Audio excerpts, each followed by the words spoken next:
Joining us now here and in the circle on D1 softball, powered by 643. She just had her 300th win as head coach. Is coaching the Virginia Cavaliers off to a 12-1 start, ranked in all the top 25 polls. I speak of Joanna Hardin joining us here and in the circle on D1 softball. How you doing? I'm doing well. Thanks for having me, Eric. I appreciate you. Listen, I appreciate you taking the time. Let's first start 300 wins. Did you know that number was coming? Where you to take me through it? You did it on Friday night when you took down Maryland and Ohio State. Uh, when did you first find out? Did you know going in, or were you surprised? Bill mentioned it to me or mentioned it in the meeting at some point. And I was sitting in some of our logistics meeting because our director of operations is out of town. So he had mentioned it. And to be honest, I completely forgot it because it's just we've had 5 game weekends are brutal and then midweeks and mom life is real. So I didn't actually remember until they announced it. So yeah, but it's like everything, you think about all the wins from Nice into Virginia. There were some lean years here early on, and it's just a lot of gratitude. I've had a lot of great coaches coach with me, a lot of amazing players that have been contributing to that. It was cool. A lot of players reached out and sent some texts, and it was just a really humbling and very gratifying, milestone. Just knowing like there's some contributions from a lot of people, so it was really cool. That Cool to was do it at home too. That's really fun to be very home. well, it's very fitting too. You do it at home. We've talked when you've been on the podcast before and how you've built this program from scratch. Now you're kind of gotten back-to-back NCAA tournament appearances. You made a regional final, and you've got marquee teams coming to your place. What's it been like now? Kind of, I know you want more, as we'll talk about Yeah. goals, but to just get to this part it's got to feel pretty good with all the hard work you've done to get to this point.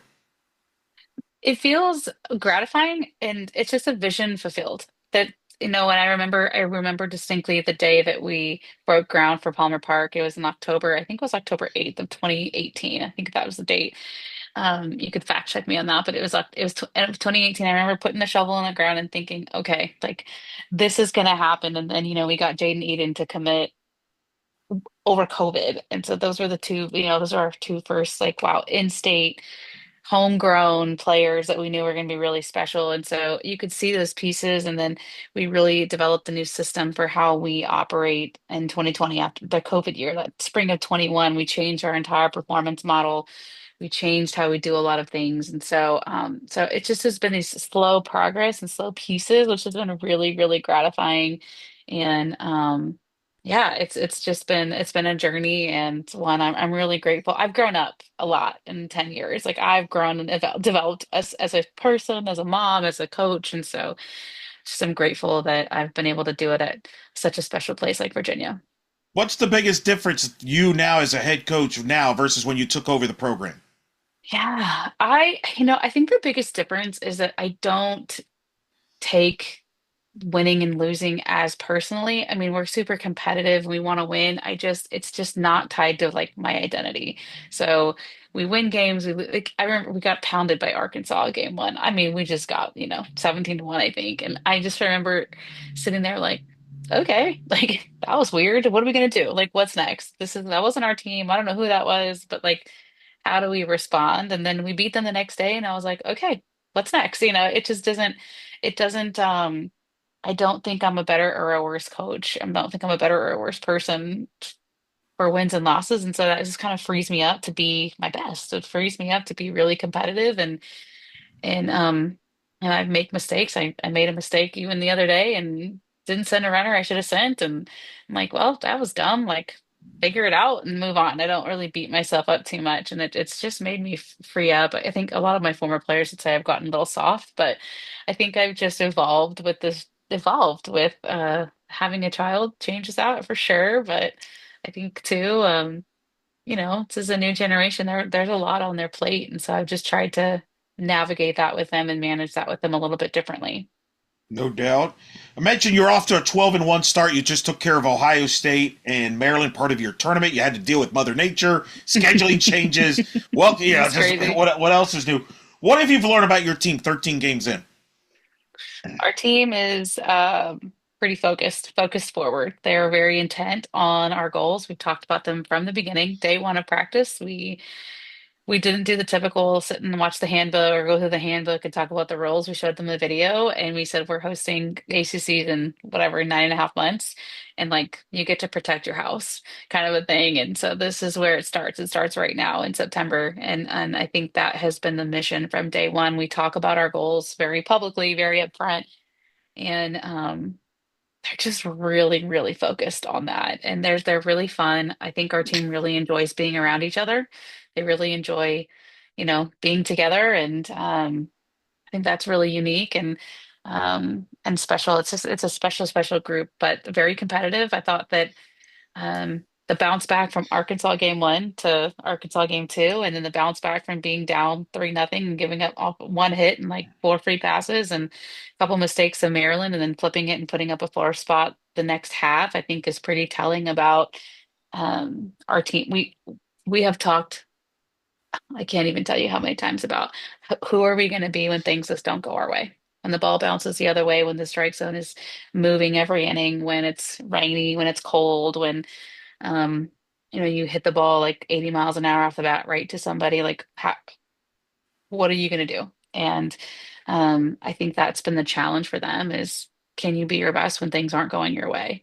And can you choose to be competitively great when the ball just bounced 3 inches foul, instead of fair for you? So I think that we've been tested and I'm liking how we're handling the testing. Well, you tested your group. I mean, going back to that opening weekend, you have Arkansas, right? You got Mhm. Coastal Carolina. We're in a marquee tournament there that Coastal Carolina put together. You mentioned this weekend Ohio State regional team with Maryland. You got Michigan coming to your place this Yeah. upcoming weekend. They got an explosive offense. Clearly, take me through that scheduling because you clearly have the group. You felt they can handle it. Just take me through it because this is a pretty challenging schedule with, especially with the ACC not too far around, right behind there. Yeah, it was very intentional. I feel like every year you schedule to your team. So we actually have a consultant that works with us and so we set our goals annually. And so, 2 years ago was NCAA tournament. So we set all of our KPIs, our key performance indicators, and our OKRs, which are objective key results. We set those, but it was based on the top 64, the top power fours that are going to the tournament. And so now we've leveled up and we said, okay, like it's top 16. We want to host. Like we talked about that. We want to be a host site. So we've kind of every year evolved out. And the one key variable that was across the board, that was kind of like the X factor in the last 3 years of research that we've done was strength of schedule. That was it. And we actually 3 years, 2 years ago, I think we changed tournament. We moved some things around to add to our strength of schedule. And so when we knew Ohio State agreed to come in and Michigan agreed to come in and Maryland coming down in Delaware's tough. They're super scrappy. When we could open up at Coastal, we didn't actually know that Arkansas was going to be at Coastal originally. We just said we wanted to go. It was drivable. It was a budget situation. And then when we found out we were playing Arkansas twice, we were like, hell yeah, that's awesome. Like that just added to it. And so we kind of look at our ACC schedule and see who's on that schedule, and then we work our way backwards from that. And so, but that is the one variable that has either put teams from the 18 to 25 in the top 16 or from the tournament, that's the leveling up is the strength of schedule. So you kind of have to take it with the team that you have. We knew we were going to have two senior arms. We knew we had an All-American shortstop coming back in their senior year, and we had Macy and Bella and all these pieces coming back around them. So we just felt like this was the team to go for it. I rightfully so. I was looking when I was looking before the season. I'm like, wait, I recognize her, which is not it's not easy to say in these days in college athletics, as you know 100%. very well. Let's start. And you mentioned it. You're hosting the ACC tournament. You've mentioned it a couple times. That's clearly it's inspiration, a goal. I want to Absolutely. take me through the process of getting to this point. You mentioned the stadium being built. You remember the date. Uh, Now you're hosting the tournament. When you found out and kind of the message there that you're going to be hosting a marquee tournament here with the ACC tournament, one of the biggest events in the program's history. Yeah. So what was interesting is we were actually supposed to host in 2027 and Clemson was supposed to host in 2026. And so when the ACC looked at those two dates, our commencement is the week of the ACC tournament in 27 and their commencement is the week of the 20 of the ACC tournament in 26. So we flip-flopped the years. And so it was actually very cool because we flip-flopped the years. This is my 10th season. We talk about what it means to be a 10, which is like elite. competitively great. It's meaningful. It's full engagement. That's what a 10 is for us. It's my 10th season. We're hosting the conference tournament, and our senior class are all five graduate are from the Commonwealth. They're all from Virginia. So it's just was like a cool, I don't know, just like this is a really beautiful story, I think, for us. And so when we knew we were hosting, it just that got circled right away as a because we don't know. You don't know if we're going to go to a neutral site. We don't. I mean, we have 15 teams in the league. I could be retired by the next time we get around to it. So Sure. it's just a really it was really cool. So when the league talked to us about switching, I just felt like it was such a gift. It was just a gift that God just kind of said, "Here, go for it." And I love that Eden and Jade and Kelsey and Courtney and Cass get to go out on their home field and from their home state. It's really special. It really is, and it's going to be a marquee tournament. It's going to be watched a lot. And you mentioned with your schedule, I would imagine one of the big things difference this year too. There's going to be seeding 32 teams in the Hmm. NCAA tournament because that's significant because you've been a part of this where you've been placed in part because of regional, not Yeah. necessarily what you've earned, but because of hey, Yep. you could bust there. What was your Yep. reaction when you heard about the 32 seeds? I know you're shooting higher than that. You want to host, but Yeah. now at least you know if you host it's not you don't necessarily may not know who's coming to your place, which is good Yeah. because your region is as tough as it gets. Absolutely. I love the change to 32. I think it was time. I think multiple sports are doing that, and it's just the game. Our game is so competitive. Our game is just so quality and at such a high level that it's important to we can't just continue to be budget only and then that sense because it kind of like diminishes a little bit of what these women have fought for and earned. So I think it keeps it a little more fair and it keeps it as the way it's supposed to be. It's a tournament. Like this is what you do, right? This is how tournaments operate. So I think it was great. And I know there's some little bit of wiggle room in there, like we talked about that a little bit with our some of the committee members, but I think it's the next move of some moves that I think are need to come down the line to just continue growing our game. Ooh, you want to suggest one right now, or you want to keep that in your back pocket for now? I know. Well, the next conversation is the technology in the dugout. That's got to come up. I think we've got to talk about pushing the season back a little bit. We've got to talk Okay. about limiting games. 56 games is a lot of games, and it's the same number as baseball, but baseball has 2 more weeks of regular season than we do. So back-to-back double headers is a lot on these athletes, and there's so much research now on recovery and rest and what the body is capable of. And so our tennis coach, our men's tennis coach at Virginia, Andres, he's like won, bajillion national championships, and he's like, Joe, don't overtrain. And I'm like, he's like, you play 6 games in a week sometimes, and he's like, you just can't do that. So I think that's coming. I mean, we got to get on TV. That's the reality. We've got to get on TV. We've got to get our games on linear, on networks. And so when you're playing 5 game weekends and you've got 4 games on the field, it's just harder to do that. And so um I don't know, I just think the game is growing and it's so quality. Want to keep it really, really quality. But I do think technology is the next in the dugout, like what that's going to look like. Baseball's already having that conversation. So I think that's coming. Okay, we're gonna go in depth next time I get you on Yeah. that because that's how that feels like a 40-minute conversation waiting to happen. But you I got a lot of know. stuff to do. Hmm. I know there's preparation going on for the ACC tournament. How Yep. involved are you on that? Hands on? What role do you have? If it, limited or is it a hands on? What's your kind of how does this work now as you get prepared for the ACC tournament? Great question. Yeah, I'm as involved as I want to be. I think that I'm really fortunate. Our game operations staff has been great about saying we want you to coach. We don't want you to do too much. In the same breath, I really want this tournament. I want it to be a great championship for our athletes. And so I've been involved in the first couple of meetings on especially for the flow of how like just how do fans come in and how does this work. And I've been to multiple tournaments at just different locations and what frustrates me when I go to different places. And so fortunately, the ACC office, our commissioner Brandon Neff is fantastic, and he's asked like, what do I think based on the facilities and based on where these pieces are located, and so he's been willing to hear me out on some things I'm passionate about. I really want the hospitality tent to be here. I really want these things to be here because I think it's better for the athletes. like just some small things that I think are really important for the athlete experience. And so I've been really fortunate that I've been here to I don't get to have my office because my office will be used. One of the press boxes is my office. And so that'll Oh, be used for I know for the umpires, which is okay. So I get that, but I'll give up my office for the week, but we have a staff office downstairs, so I'll just move out for the week. So that was the only thing that was kind of a bummer, but I'll give a little bit there to get to host the tournament, so I'm happy with it. you got to move your stuff. That's wild to me. It's all good. That's a, It's honestly just my laptop. okay. It's all So fine. It's not too bad, not too much. everything is good. And of course, you got a lot of media. You got ACC Network will obviously bring their personnel and their people for the Yeah. studio show and broadcast every game. What about from you got the media side of this? That a lot of people, maybe a casual fan, will get to see your facilities for the first time.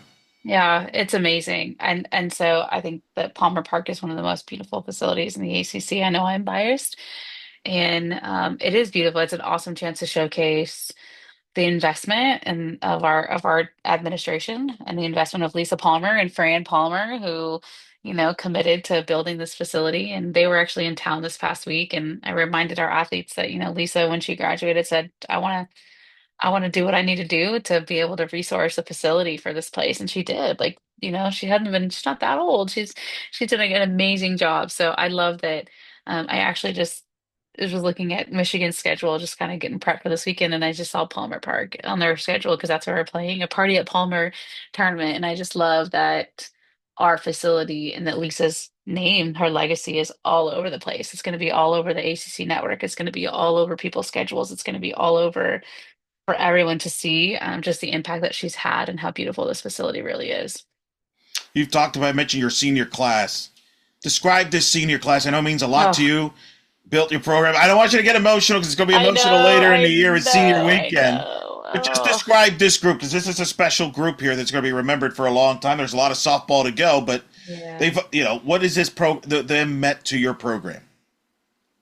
Their legacy, they really are. They are everything you want as a coach in women to coach. They are the embodiment of humility. They are the embodiment of competitive greatness, the embodiment of um hard work. They just do it all. And so and their stories are different. Eden and Jade came in and they really started from the beginning. They won. They've been kind of in the spotlight since their first year. And someone like Kelsey Hackett, who's now hitting in our 5 hole, she got two at bats her first year. Cassidy Hudson was a defensive sub at the end of the season last year, and she just came up clutch a few times and just literally weaseled her way in the lineup, and Courtney Lane, nobody knew who she was, and now everybody knows who she is. And so she had 30 innings her first year. I think or 27 or something, 30 her second year. I think she had 60 last year. She's already over halfway to her inning total from last year. And so their stories are different and they've done it different ways and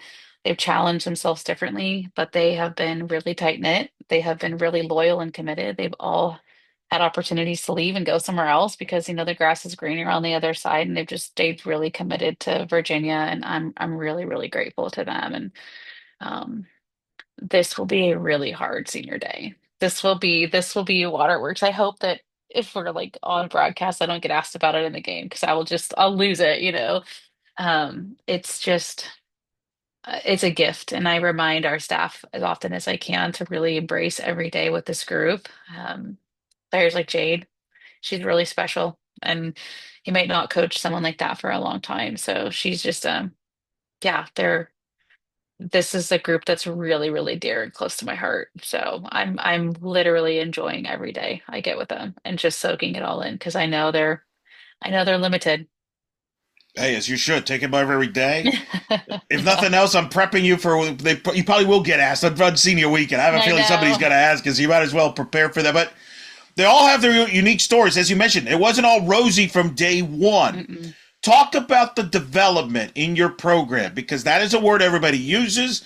But in this day and age, it's so, some people take that for granted. Sometimes people aren't patient with that. How do you get your players to buy into the developmental part of your program? Yeah, it's challenging because we all want to see results right away. I think our what we're gaining this season is a result of a lot of people over a lot of years doing a lot of work, and our staff included in that. So we actually, I mentioned our performance model. We changed our performance model. We take Wednesdays off. So we actually practice Monday, play Tuesday, take Wednesdays off as a rest and recovery day going into the weekend so that Sunday's not our last day of, like, not day 6 of load. So we've changed that up. We've changed a lot of um, how we work. So like on Mondays, Monday is a day that we get to invest in our non-starters. Our starters, it's like an active recovery day. They come in, they may hit a little bit, they'll do some stuff with our trainer. So tomorrow I have a 2 hour practice. Our staff has a 2 hour practice with like 9 kids. And we just really get to invest in them. We get to develop them. We get to work with them. And Cassie, Cassidy Hudson and Kelsey Hackett and, Courtney, they were all part of that group. So the pitchers that don't throw on the weekends very much get to throw live. So we get live at bats. And so we're constantly working and evolving and growing them. And it gets hard, at times. I think they're all competitive. They all want to play, I think. But I also think that like we are very, very invested on developing our athletes to be their best that they can be. And they have to be here for a long time to do that. You just don't always get results. I was here for 5 years before we had a winning season. Like you just don't get results right away. And that is not the way of this culture. It's not the way of the influencer, right? You put some crazy stuff on social media and then all of a sudden you have a bajillion followers and you're famous for, I don't know, doing weird stuff. So it's just a different model, and we have to do it that way. One, we're not in the like NIL rev share space the same as a lot of other people. And two, it's like my heart, like it's what I believe. My identity is a grower of people, and so for me to be able to grow people, I have to like invest the time in them, and then they have to be loyal and invest and trust that the process they're going to get there. So we recruit very specifically. And I mean, Virginia recruits itself. It's an amazing institution. It's at a great school. And so there's an academic component. And even though academics feels like it's not as important, it is important for women because like this is a 4 year decision for the next 40 years of your life. And so it's all of it. It's the recruiting, it's the development, it's the commitment and the loyalty, the long term. That is why we have kids that maybe don't play very much their first and second year that are starting and getting results. Part of that too is I have an amazing staff. Jeff Tilka is awesome. Jamie Allred is awesome. Dee Dee Hernandez is coming on. This year she's been fantastic. And my director of operations is the smartest person I've ever met, Katie Reeves. Like it's brilliant. We have a director of player development, Ellis Levine, who's incredible. GA Sarah Kuhn, like she's played here for 5 years. She knows the system. She knows what we're doing. She runs our base running. She's awesome. So just really fortunate that I'm around amazing people that are teachers at heart, that are humble. And we didn't seek out to go like 12-1. We just sought out to be the best that we could be. And it's just kind of become what it is. So um we're very, yeah, development's thrown around a lot. Um and we can kind of tell when people just want the stuff and they don't want to get like that just doesn't work for us. It doesn't fit. And I think we've dodged some bullets in the recruiting on that front. And we've been really grateful for that. No doubt. And mention it a 12-1 and the pitching staff. Let's talk about this pitching staff with Eaton. Obviously, everybody knows about Bigham, but Courtney Lane has been a great story, as you just mentioned earlier. Taylor Smith. Just talk about this staff because it's got experience and it feels Yep. like you got more depth than before, which I know sounds cliche, but it really, with the experience of the ups and downs you've had your staff, Yep. is this the deepest staff from an experience standpoint? Depth and diversity. That's the big keys. So we've got Eden who can, up, down with the off speed. And then we've got Taylor who's, added a whole nother dimension of the up and the below. And then we've got Julia who complements everybody. And then you've got the lefty, with all of her spin. So it's just they experience the maturity, but also they're all complementary pieces to each other. There aren't many of them where we're like, we're not going to back to back those two because they're like similar. They all have different pieces. So that is a huge piece. In this game, you aren't seeing many pitchers going 7.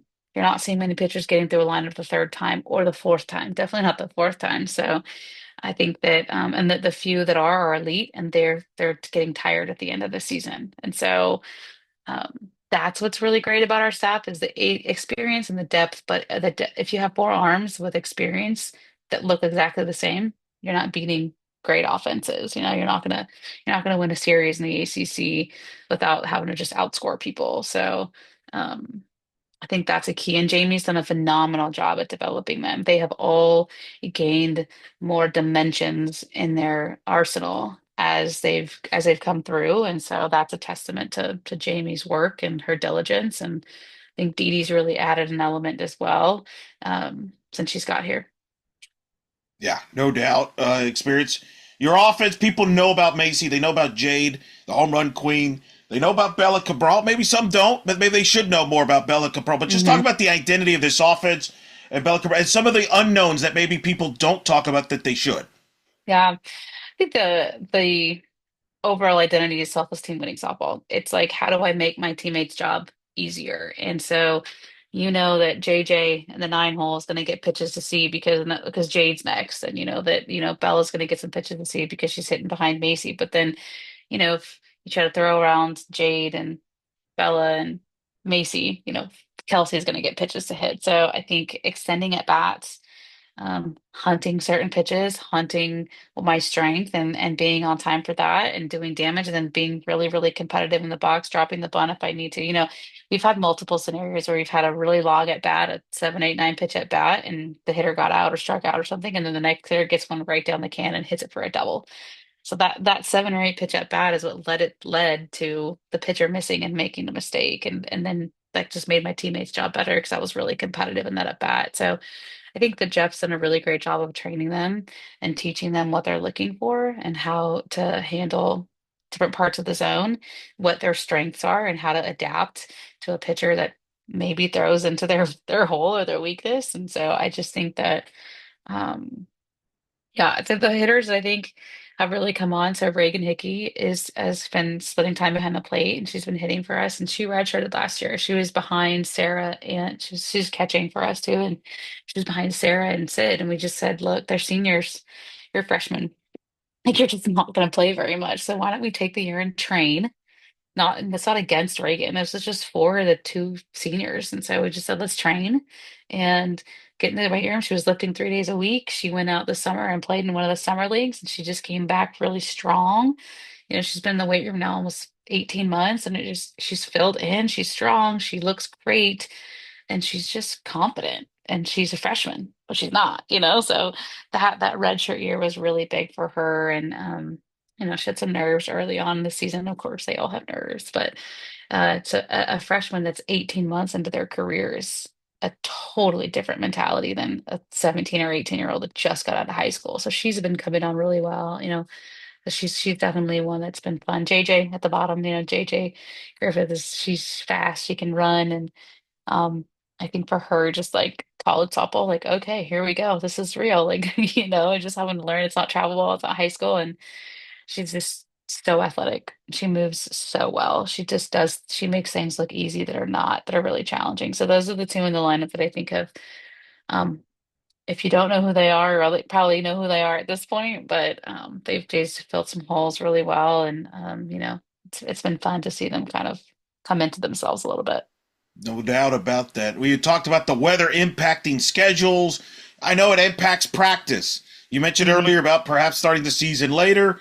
We'll get to that in another pod. But in the immediate future, how do you feel about your defense with all that considered? Yeah. Or do you feel you're where you're at? Do you feel you're close where you want to be? Where are you from Yeah. a defensive standpoint?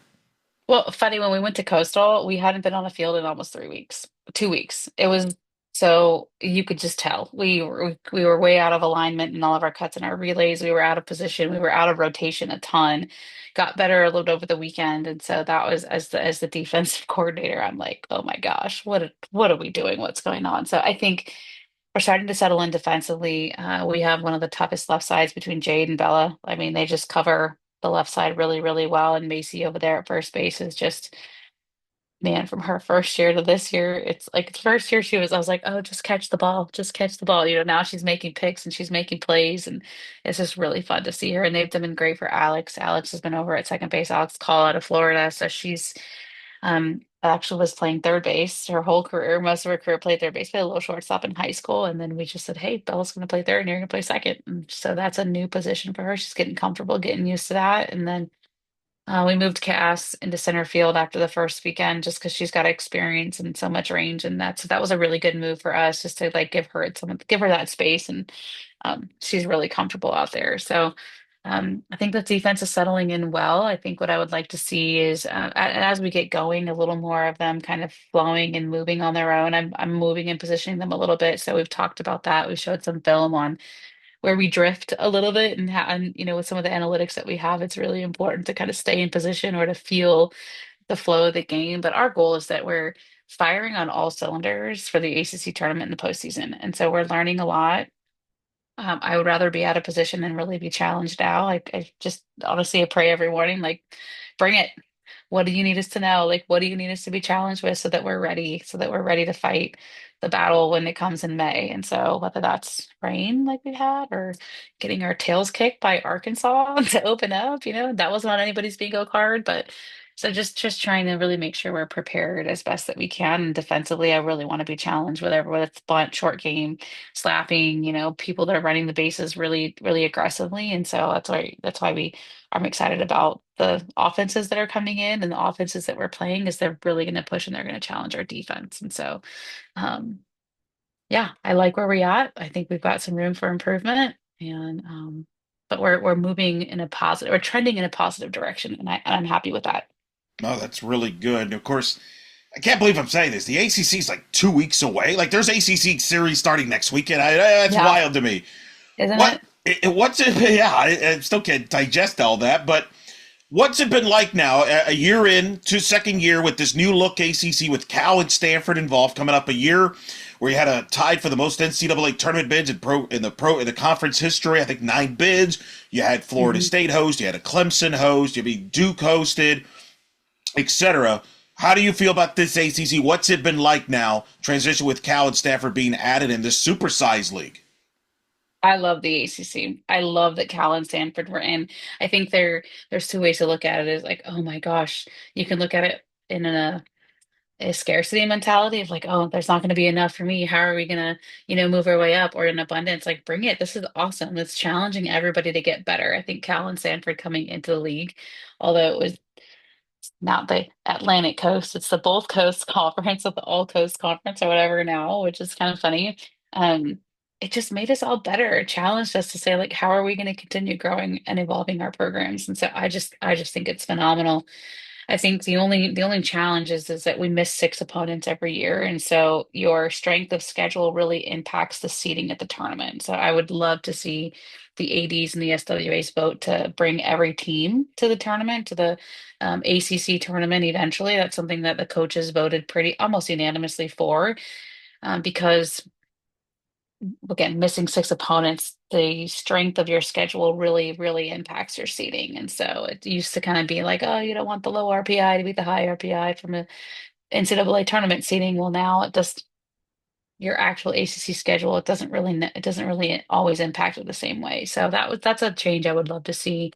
And it just gives all the athletes a championship experience at the end. And I think there are ways you can protect the top four seeds and continue to maintain, yeah, protect the top so that they get the highest seeds. We obviously want everybody hosting. We want top 16s as much as we can. So, but it's great. I think it's just it's forced administrations, it's forced staffs to say, how are we going to compete in softball?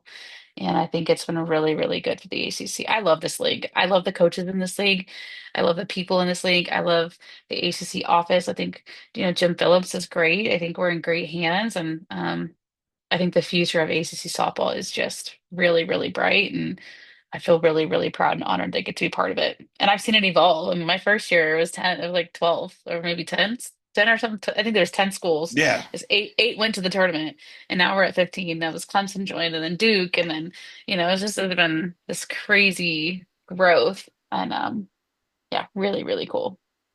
it's pretty. Have you had to make any adjustments from a scheduling standpoint with two West Coast teams in the conference, maybe in years where you're going to have to travel out west or etc.? Any adjustments from that standpoint, or minimal, or is it minimal?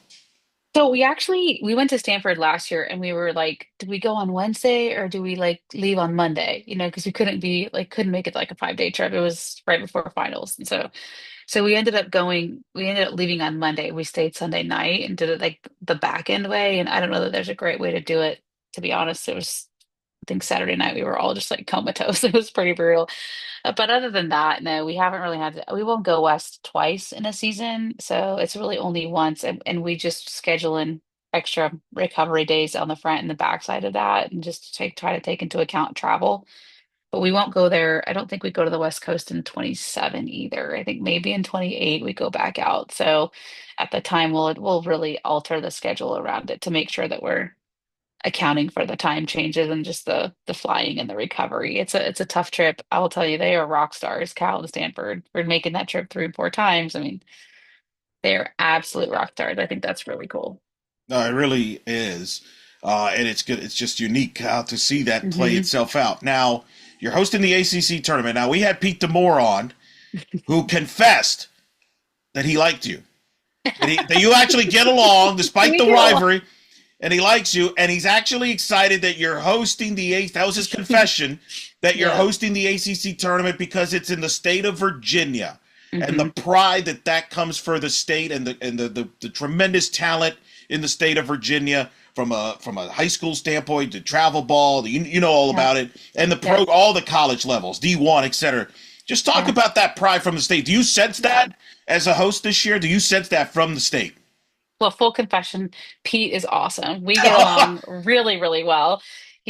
I won't tell people he's my favorite, but we're not supposed to have favorites, but he's right up there. So he's been so supportive and he's awesome. I would agree with him. Like there's really good softball in this state. I think there was something that came out. I don't know if it was D1 softball. This was a year or two ago, and it talked about the Division 1 players per state.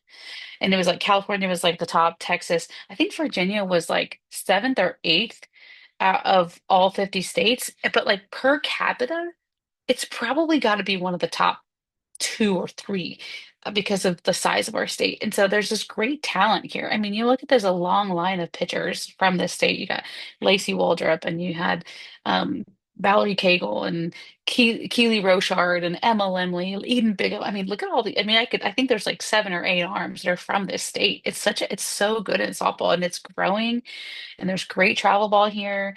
And so yeah, it's really beautiful to host. We host the ACC tournament and we host Tech at home this year. And those series, and then we bring in Liberty. We get Liberty and we get JMU here. And so it is. I remember the years where those games weren't even competitive. Like we would just get our tails kicked, and we were at the old facility, and it was just like, oh my gosh, this is terrible.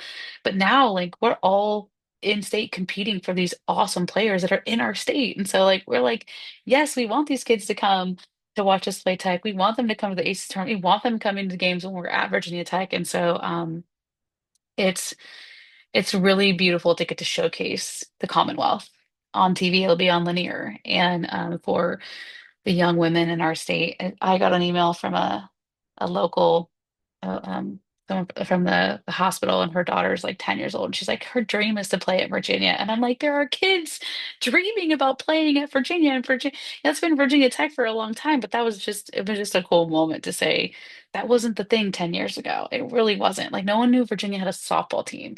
And so now, JMU had their run in 21. Virginia Tech has been so good for so long, and Liberty going to the super regional last year. And so like Virginia hosting the ACC tournament and so many of us are in the top 25 and really competing at such a high level nationally. I think it's amazing to say you can play great softball and you can play national, caliber softball and you can stay home. You don't have to go anywhere else but a couple hours. We're in the center, so we're the closest to everybody. Shout out all those recruits out there, right in the middle. But you don't have to go anywhere. You can stay home and represent your home state. It's really, really special. People ask me if I'm from Virginia, and I'm not. I'm from the West Coast, but I feel like it just comes a part of you. It is a part Hey, of you. And it's there. I'm really, really proud to wear that across my chest. And I think that there's something special about being from your home state and representing it. I agree, and I've talked to we've had all the coaches in the state from all different levels on the show, and like it's an advantage because you get to spread out the schedule. You get some midweeks, bus games that quality Hmm. RPI games that not a lot of programs get to have. But if you wanted to, if y'all wanted to, you could host a big tournament in the state with all of you in it, and it would be like Hmm. a massive tournament, like from a World Series. I understand why you won't do it because you got to fill out the schedule and it's benefit to play midweeks, but that's how deep the state is, and I know there's games now being played in Salem, they're everywhere in the state. Yeah. It's a rock band. I think it's starting to now. People are starting to realize how big the softball is in the state of Virginia. 100%.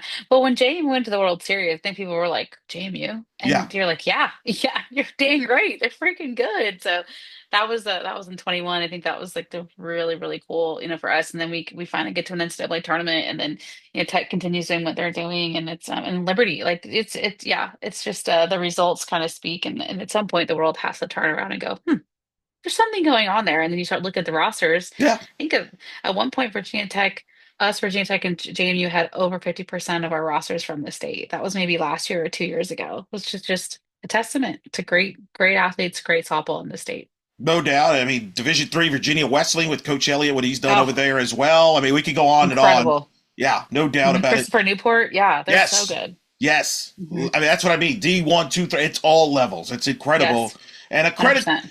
and a credit to you and Coach Demore. You both have helped make this Virginia Tech rivalry premiere to the point where you're right. It's must see linear TV.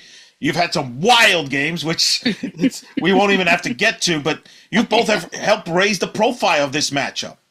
Yeah, no, it's been fun. It wasn't a matchup for so many years. I know for my first 4 or 5, it was like not even close. And then I remember actually the first time we went to a rubber match, it was at their place. I think it was in 2019, maybe 2020 is somewhere in there. And it was like Keeley threw game 3, and I think we went like 8 innings, and they beat us. I think they walked us off in the eighth.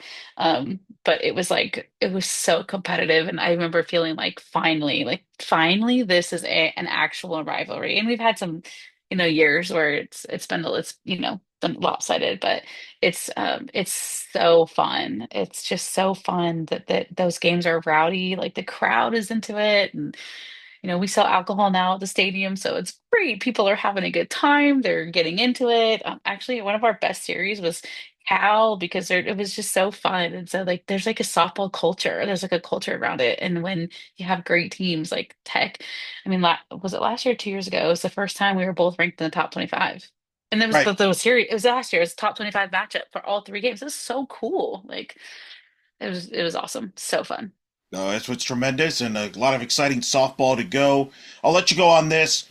You obviously have big goals. You got a lot of games to go. What are a couple keys and areas perhaps you want to see improvement, or you think will be keys to accomplishing all your goals? This is going to sound really cliche. It's really one game at a time. So we can't get too far ahead or too far behind. And I think that's going to be important as we face them. We have faced Michigan twice. We're going to face Liberty in midweeks, and we're going to face, just really tough teams going into we have a 7 game stretch before conference, and then we've got a tough conference schedule. So I think that's going to be really, really important. And I think the other thing is I think it's going to come down to pitching. Our pitching has done really great. We need to make sure that they stay rested, they stay healthy, and they execute their jobs. And so our pitching staff Jamie does a great job of just making sure that they're prepared, mostly physically. And so our pitching staff to come, just make sure that they're continuing to execute at the clip that we know they're capable. And I would say I felt like we really underperformed. We underachieved last year in 25 because we just didn't play our best when the game required it of us. In the NCAA tournament, we really needed to be at our best, and we just weren't. And so I think I want as much adversity as we can get this this fall, this next 7 games, this next 12, 15 games. I want us to be challenged. I want this team to face every single obstacle possible and realize that they're capable of walking straight through it. And so that is something that I want to continue to do. We have to manipulate that a lot at practice just to like challenge them, and they know what we're doing. We're like, everybody has an O2 count, and they're like, okay, it's not real. But or we make TrackMan like really small, like we cut the zone. We cut the zone even smaller, and just try to challenge them. But it really is just attitude on like, so what? We don't need it. We don't need it to be perfect. We're that good and we're that capable. And so there's some belief there.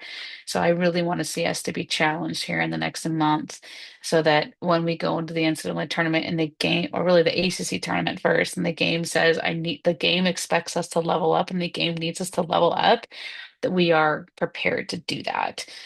Win the tournament, lose the tournament, like whatever. I just want us to play, to gird up and play like we know we're capable of. And I think we need things to not go our way early to know how to handle that when we're in high leverage at the end. So that's what I'm looking for. And so far, we've handled that really well. And the weather was crazy. We played a 10, like 11 o'clock game and a 7:30 game on Saturday, and they were great. They came in and did their whole pregame routine and all that stuff. And so got some more weather coming this weekend, so more challenges ahead. And I really want to see, I want to see this team be what I know they're totally capable of. And I think we just need to be challenged.